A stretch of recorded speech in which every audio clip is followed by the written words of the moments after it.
Prions. Grand Dieu dans les cieux, nous t'adorons, nous t'exaltons, nous te magnifions, nous te célébrons pour ton amour, pour tes faveurs, ta miséricorde. Merci parce que tu es le Dieu de gloire, le Dieu vivant, le Dieu saint. Nous sommes encore en ta présence et nous nous abandonnons, nous nous laissons à ta grâce et nous prions que tu nous conduises et que tu nous diriges dans ta parole. Parle à tous ceux qui nous écoutent en ce moment et que ta grâce abonde pour nous. Seigneur Dieu, aide-nous à t'honorer, à t'élever, à avoir ta crainte, à vivre pour toi et à rechercher en toutes choses ta gloire. Bénis ces instants, Seigneur, et bénis ta parole dans nos vies. Au nom de Jésus, nous avons prié. Amen. Voilà, que le Seigneur vous bénisse et nous vous apportons nos salutations dans le nom de notre Seigneur Jésus-Christ.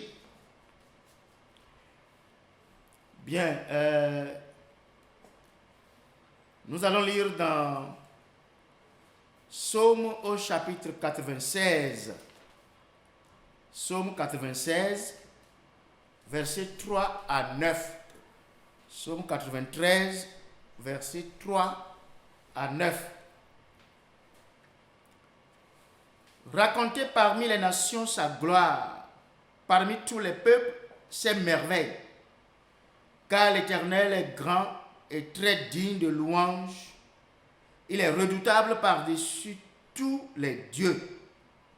Car tous les dieux des peuples sont des idoles et l'Éternel a fait les cieux.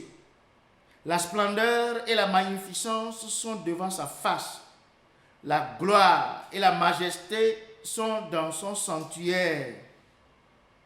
Famille des peuples, rendez à l'Éternel gloire et honneur. Rendez à l'Éternel gloire pour son nom. Apportez des offrandes et entrez dans ses parvis.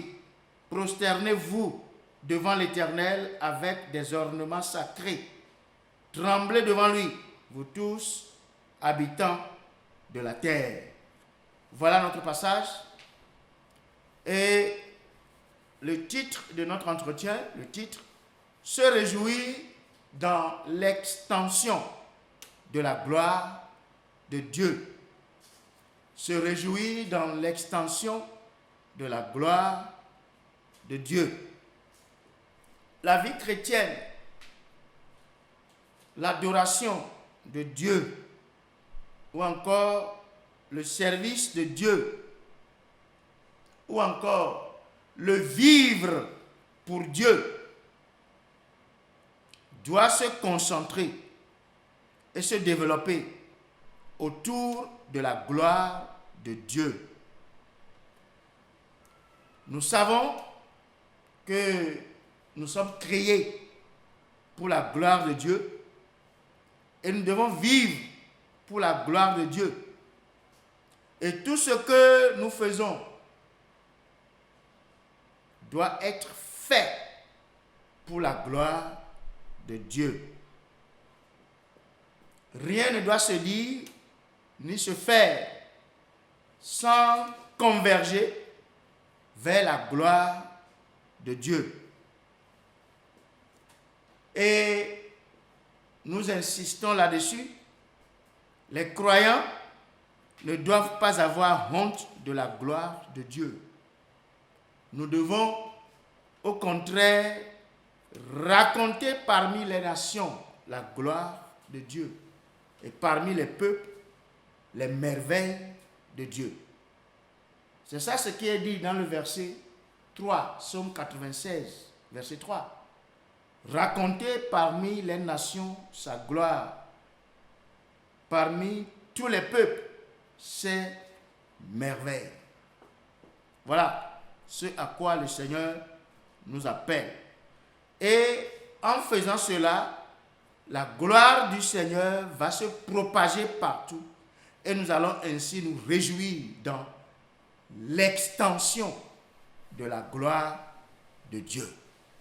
Se réjouir dans l'extension de la gloire de Dieu. Nous parlerons de trois choses, 3 points principaux. Le premier point, l'extinction de notre propre gloire.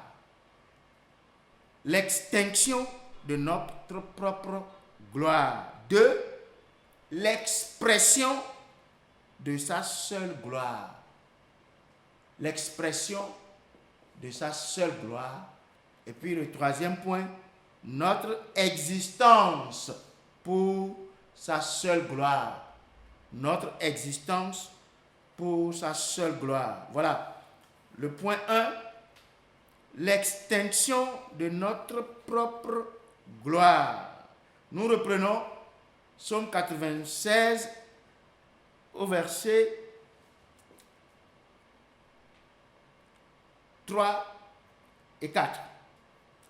Racontez parmi les nations sa gloire, parmi tous les peuples ses merveilles, car l'Éternel est grand et très digne de louange. Il est redoutable par-dessus tous les dieux. Voilà. La seule chose que nous sommes appelés à rechercher dans la vie, c'est la gloire de Dieu. Nous devons faire la gloire de Dieu. Nous devons réjouir Dieu. Nous devons contenter Dieu. Nous devons apprécier Dieu. Oui, parce que c'est le seul Dieu que nous connaissons. Et parmi tous les peuples, nous devons répandre, parler de la gloire de Dieu. Parce que, vous savez, notre Dieu, il est digne de louange. Il est digne de louange. Oui, c'est le Dieu grand, plus grand que tout. Et la Bible dit qu'il est redoutable au-dessus de tous les dieux. C'est-à-dire les idoles que les gens adorent ne sont pas des dieux, ce sont des idoles. Dieu est au-dessus de tout cela. Et son peuple doit pouvoir parler de sa gloire, propager sa gloire, étendre sa gloire. Et c'est ce que nous devons rechercher et c'est ce qui doit faire notre joie. Et si c'est comme ça, nous ne devons jamais, jamais, jamais chercher notre propre gloire, nous propulser de l'avant. Non, et mettre Dieu derrière. Jamais. On n'est pas appelé à cela. En tant que chrétien, nous ne devons pas chercher notre propre gloire. Dans Jean, au chapitre 7, Jean chapitre 7, le verset 18, là nous lisons ce que le Seigneur Jésus-Christ déclare. Celui qui parle de son chef cherche sa propre gloire, mais celui qui cherche la gloire de celui qui l'a envoyé, celui-là est vrai, et il n'y a point d'injustice en lui. Jésus parle de lui-même, en nous faisant comprendre qu'il a été envoyé. Et comme il a été envoyé, tout ce qu'il fait, il ne parle pas de son propre chef. C'est-à-dire, il ne parle pas de lui-même. Il parle de celui qui l'a envoyé. Il projette la gloire de celui qui l'a envoyé. Et tout ce qu'il fait, il met son Père au-devant de tout. Voilà. Et c'est celui qui fait ainsi qui est vrai. Et c'est en lui qu'il n'y a point d'injustice. Parce que il parle de la gloire de Dieu. C'est juste de parler de la gloire de Dieu. Et c'est injuste de parler de soi-même.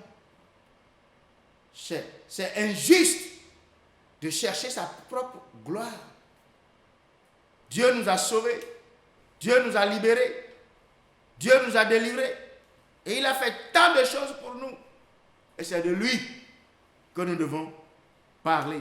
Et pour être efficace à parler de Dieu, alors il faut arriver à comprendre que c'est de l'extinction de notre propre gloire qu'il faut premièrement pour pouvoir arriver à exhiber la gloire de Dieu. Vous savez le passage ici dans Jean 7, 18. Nous devons chercher à être comme Christ. Nous devons chercher à être comme Christ. Chercher la gloire du Père. La gloire du Père. Et en cherchant la gloire du Père ainsi, nous ne devons tolérer aucune injustice en nous. En tout temps, nous devons chercher la gloire de celui qui nous a sauvés, de celui qui nous a sanctifiés en nous mettant à part et qui nous a choisis pour être ses serviteurs. Nous servons le Seigneur. Nous sommes ses serviteurs. Et c'est lui qui nous a accordé cette grâce de prêcher l'évangile, de parler de lui. Et nous devons rechercher donc sa gloire. Dans Jean toujours, au chapitre 3. Jean, au chapitre 3. Nous allons lire à partir du verset 26. Ils vinrent trouver Jean-Baptiste ici. Il vint trouver Jean-Baptiste. Et lui dire, Rabbi, celui qui était avec toi au-delà du Jourdain et à qui tu as rendu témoignage, voici, il baptise et tous vont à lui. Jean répondit, un homme ne peut recevoir que ce qui lui a été donné du ciel. Vous-même m'êtes témoin que j'ai dit, je ne suis pas le Christ, mais j'ai été envoyé devant lui. Celui à qui appartient l'épouse, c'est l'époux. Mais l'ami de l'époux qui se tient là et qui l'entend éprouve une grande joie à cause de la voix de l'époux. Aussi cette joie qui est la mienne est parfaite. Verset 30. Il faut qu'il croisse et que je diminue. Il faut qu'il croisse et que je diminue. C'est Jean-Baptiste qui parle. Il faut que Jésus croisse et que moi, Jean-Baptiste, je diminue. Je suis venu comme précurseur de Jésus-Christ. Je suis venu pour lui préparer le chemin. Je l'ai déjà fait et il est là maintenant. Il faut que maintenant, il croisse et que moi, je diminue. Il faut qu'il croisse, il faut qu'on le voie. Il faut qu'il fasse son œuvre et que moi, je disparaisse. Oui. Il faut que mon extinction soit remarquée et que lui, que ce soit l'extension pour lui et pour moi, que ce soit l'extinction. C'est ce que Jean est en train de dire ici. Se réjouir dans l'extension de la gloire de Dieu. Et Jean-Baptiste dit ici, il dit, la joie qui est la mienne est parfaite parce que le Christ maintenant a pris la relève et c'est de son extension maintenant qu'il s'agit. Et donc il faut qu'il croisse et que moi, je diminue. Et c'est comme ça que ça doit être pour chacun de nous. Oui. Nous ne pouvons rien faire sans Christ. C'est lui que nous devons élever. Quel que soit le niveau du service que nous assurons dans l'œuvre de Dieu, et quel que soit le niveau où nous sommes parvenus dans l'œuvre de Dieu, nous devons éviter à tout prix l'orgueil et la vaine gloire.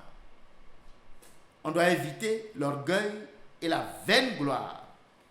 En tant que chrétien, en tant que prédicateur, en tant que pasteur, homme de Dieu, femme de Dieu, qui que nous soyons, quel que soit le niveau où nous sommes parvenus dans notre marche avec le Seigneur, nous devons éviter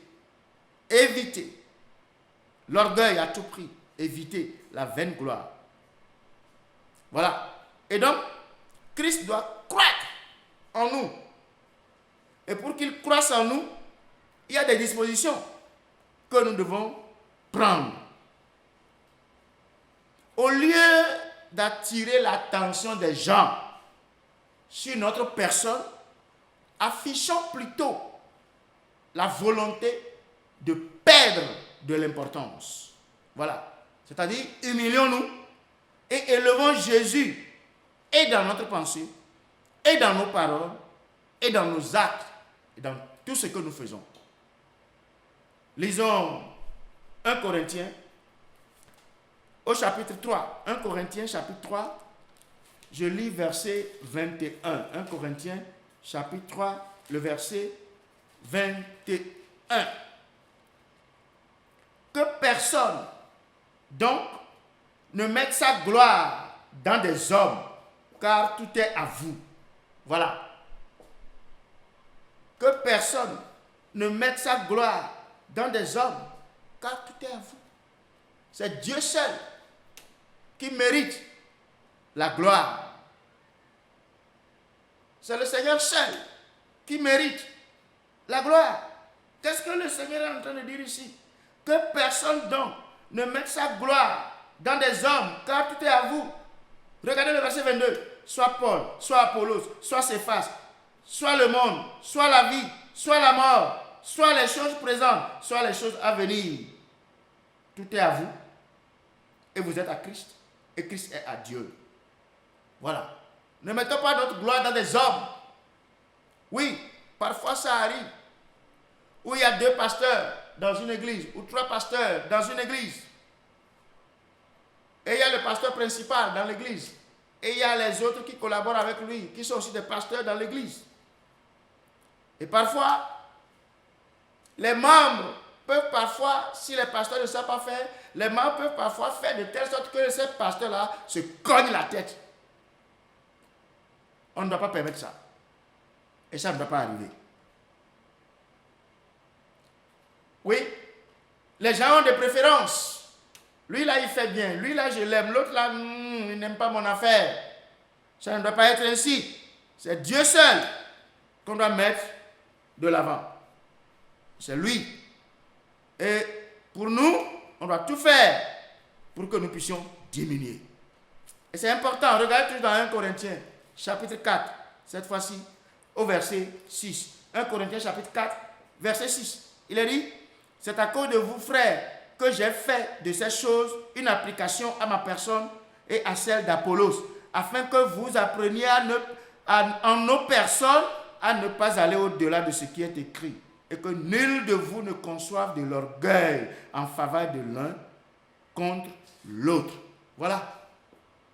Ma prière est que Dieu nous aide à comprendre les Écritures et à vivre conformément, et qu'il n'y ait pas de l'orgueil parmi nous, et dans nos vies, dans nos cœurs, que le Christ croisse et que chacun de nous diminue. Et ainsi, nous allons nous réjouir dans l'extension de la gloire de Dieu. Point numéro 2, l'expression de sa seule gloire. L'expression de sa seule gloire. Lisons toujours dans Psaume au chapitre 96. Psaume au chapitre 96. Regardez verset 7. Verset 7. Lisons à partir du verset 6. La splendeur et la magnificence sont devant sa face. La gloire et la majesté sont dans son sanctuaire. Verset 7. Famille des peuples, rendez à l'Éternel. Rendez à l'Éternel gloire et honneur. Rendez à l'Éternel gloire pour son nom. Apportez des offrandes et entrez dans ses parvis. Prosternez-vous devant l'Éternel avec des ornements sacrés. Tremblez devant lui, vous tous habitants de la terre. L'expression de sa seule gloire.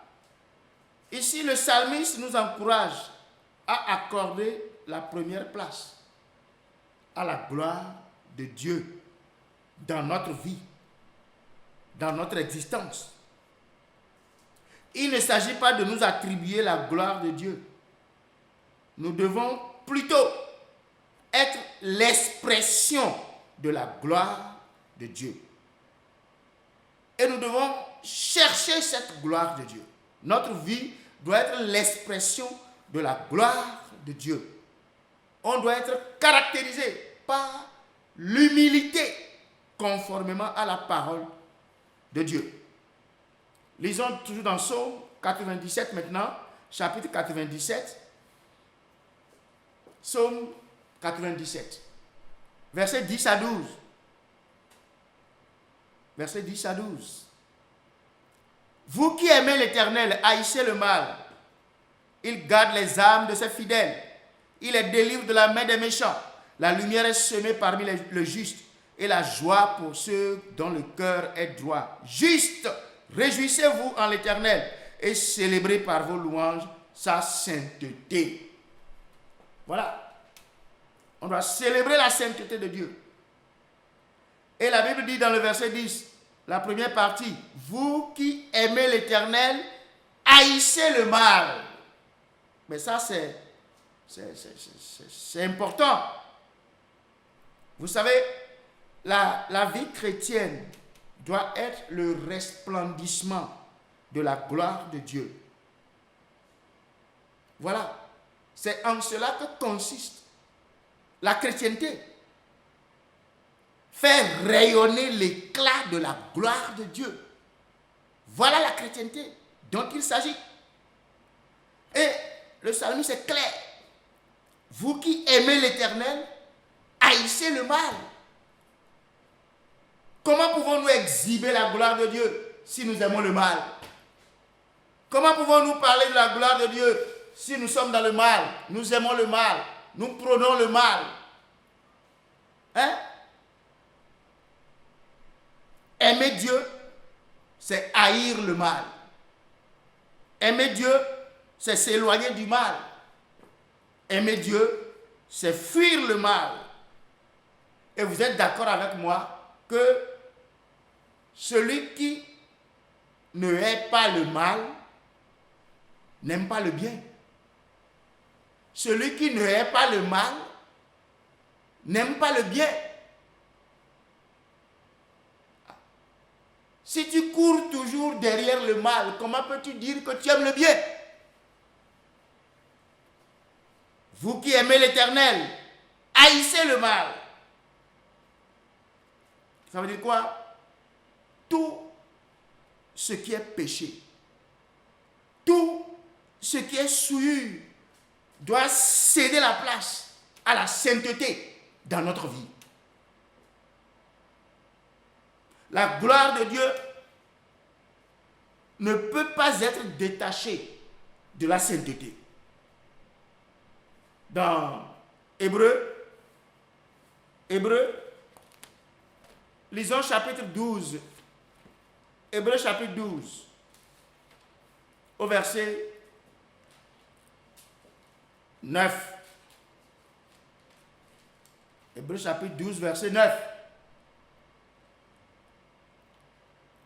D'ailleurs, puisque nos pères, selon la chair, nous ont châtiés et que nous les avons respectés, ne devons-nous pas, à plus forte raison, nous soumettre au Père des esprits pour avoir la vie?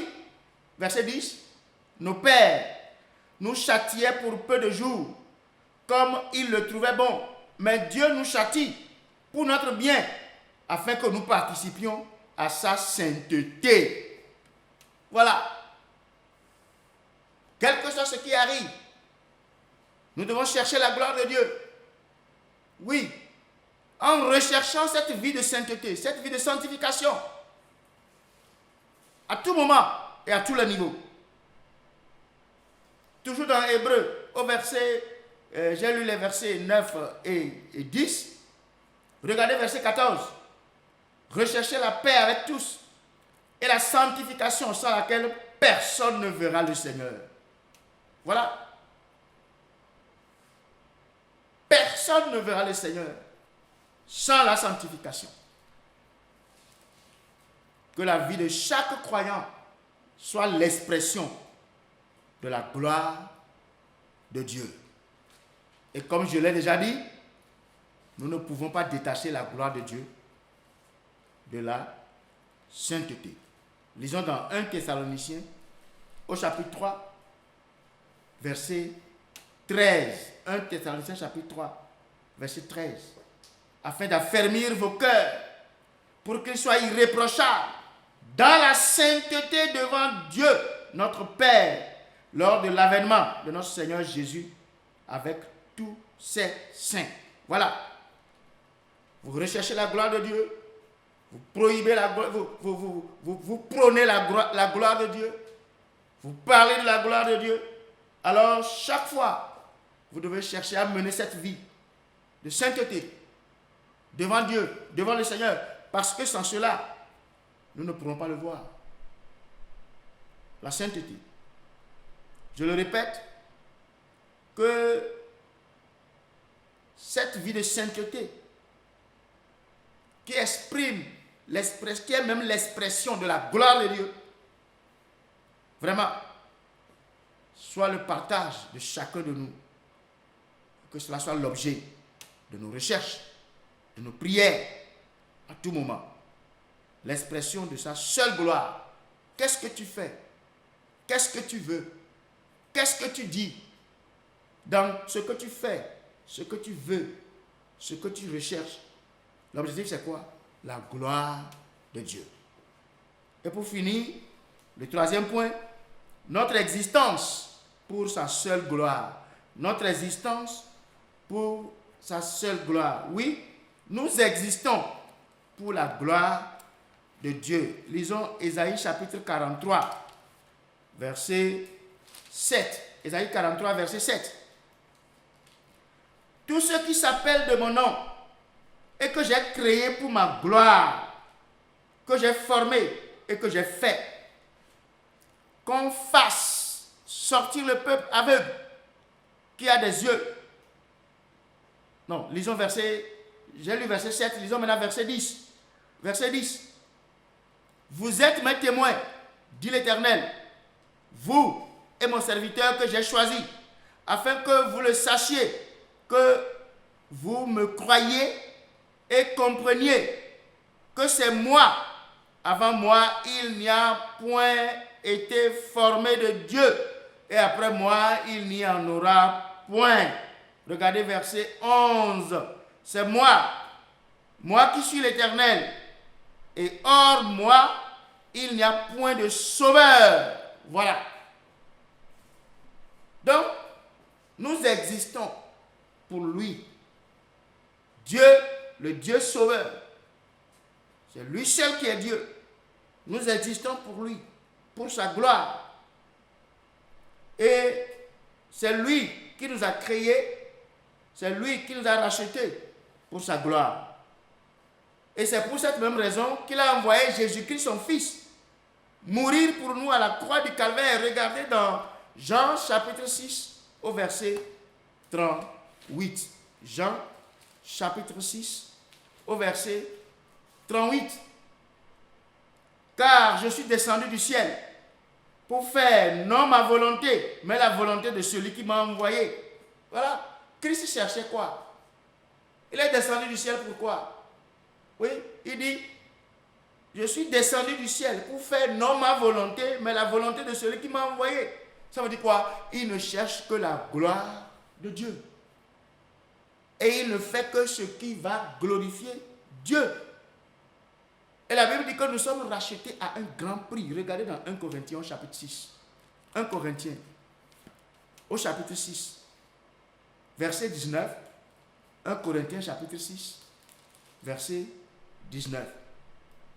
Ne savez-vous pas que votre corps est le temple du Saint-Esprit qui est en vous, que vous avez reçu de Dieu, et que vous ne vous appartenez point à vous-même, verset 20, car vous avez été rachetés à un grand prix. Un grand prix. Voilà. Regardez la suite. Glorifiez donc Dieu dans votre corps et dans votre esprit qui appartiennent à Dieu. Mon corps appartient à Dieu. Mon esprit appartient à Dieu. Il y a des gens, et même des chrétiens,